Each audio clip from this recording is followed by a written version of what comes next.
రాజస్థాన్ నుంచి విదర్భ తెలంగాణ మీదుగా బంగాళాఖాతం వరకు విస్తరించిన ఉపరితల ద్రోణి ప్రభావంతో ఏపీ, తెలంగాణ, మహారాష్ట్ర సహా వేర్వేరు ప్రాంతాల్లో విస్తారంగా వర్షాలు కురిసే అవకాశాలున్నట్లు వాతావరణ శాఖ తెలిపింది. మరోవైపు తూర్పు మధ్య బంగాళాఖాతంలో ఏర్పడిన తీవ్ర వాయుగుండం గంటకు 17 కిలోమీటర్ల వేగంతో ఉత్తర దిశగా కదులుతున్నట్లు అమరావతిలోని వాతావరణ విభాగం తెలిపింది. ప్రస్తుతం ఇది పశ్చిమ బెంగాల్కు ఆగ్నేయంగా 480 కిలోమీటర్ల దూరంలో కేంద్రీకృతమై ఉందని స్పష్టం చేసింది.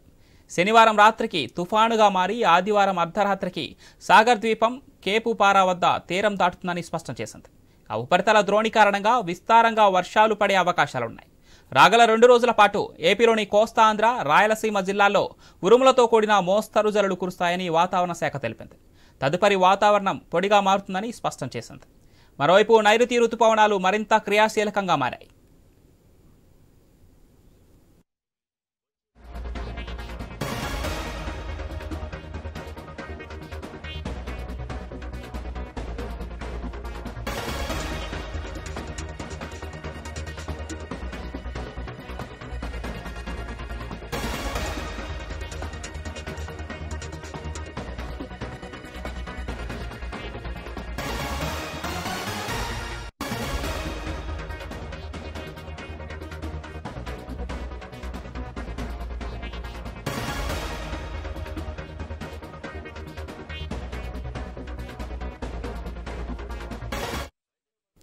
రాజస్థాన్ నుంచి విదర్భ, తెలంగాణ మీదుగా బంగాళాఖాతం వరకు విస్తరించిన ఉపరితల ద్రోణి ప్రభావంతో ఏపీ, తెలంగాణ, మహారాష్ట్ర సహా వేర్వేరు ప్రాంతాల్లో విస్తారంగా వర్షాలు కురిసే అవకాశాలున్నట్లు వాతావరణ శాఖ తెలిపింది.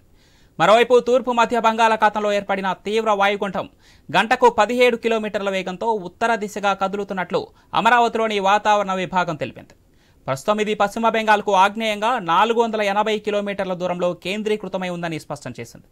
శనివారం రాత్రికి తుఫానుగా మారి ఆదివారం అర్ధరాత్రికి సాగర్ ద్వీపం కేపుపారా వద్ద తీరం దాటుతుందని స్పష్టం చేసింది. ఉపరితల ద్రోణి కారణంగా విస్తారంగా వర్షాలు పడే అవకాశాలున్నాయి.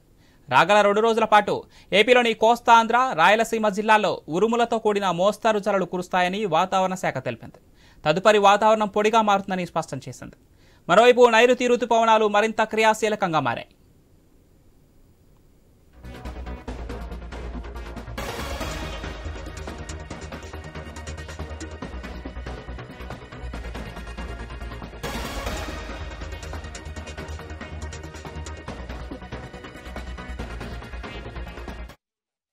రాజస్థాన్ నుంచి విదర్భ, తెలంగాణ మీదుగా బంగాళాఖాతం వరకు విస్తరించిన ఉపరితల ద్రోణి ప్రభావంతో ఏపీ, తెలంగాణ, మహారాష్ట్ర సహా వేర్వేరు ప్రాంతాల్లో విస్తారంగా వర్షాలు కురిసే అవకాశాలున్నట్లు వాతావరణ శాఖ తెలిపింది.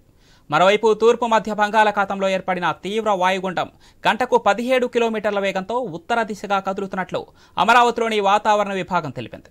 ప్రస్తుతం ఇది పశ్చిమ బెంగాల్కు ఆగ్నేయంగా 480 కిలోమీటర్ల దూరంలో కేంద్రీకృతమై ఉందని స్పష్టం చేసింది.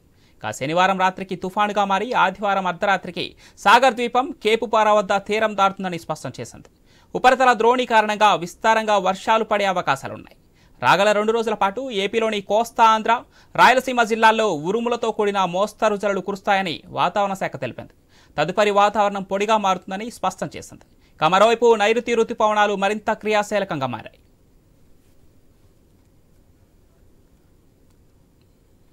రైట్గా ఏపీలోని వర్షాలకు సంబంధించి, వాతావరణ పరిస్థితులకు సంబంధించి మరింత సమాచారం విశాఖ నుంచి మా ప్రతినిధి రాజు ఫోన్ లైన్ అందిస్తారు.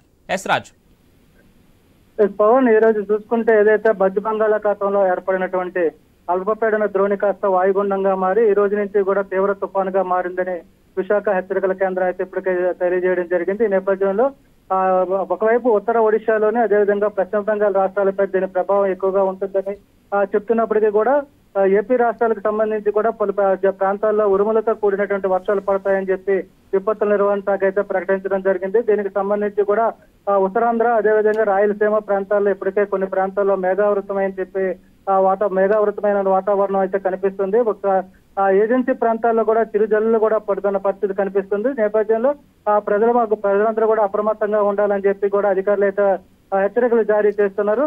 తుఫాను ప్రభావం ఏపీ రాష్ట్రాలపై పెద్దగా ఉండనప్పటికీ కూడా మరోవైపు ఋతుపవనాల తాకిడి కూడా ఉన్న నేపథ్యంలో ఋతుపవనాలకు సంబంధించి కూడా వర్షాలు పడే అవకాశాలు ఉన్న పరిస్థితులు కనిపిస్తున్నాయి. దీనికి సంబంధించి కూడా ప్రజలు అప్రమత్తంగా ఉండాలని చెప్పి అయితే అధికారులు హెచ్చరికలు జారీ చేశారు.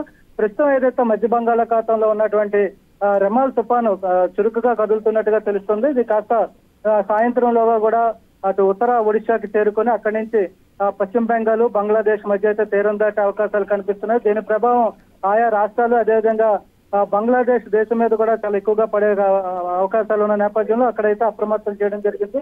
దాంతో పాటు ఒడిశానికి ఆనుకున్నటువంటి ఏపీ రాష్ట్రానికి సంబంధించి కొన్ని జిల్లాల మీద కూడా అధికారులు అయితే అప్రమత్తం అయ్యారని చెప్పుకోవచ్చు. Pavan, right, thank you Raju.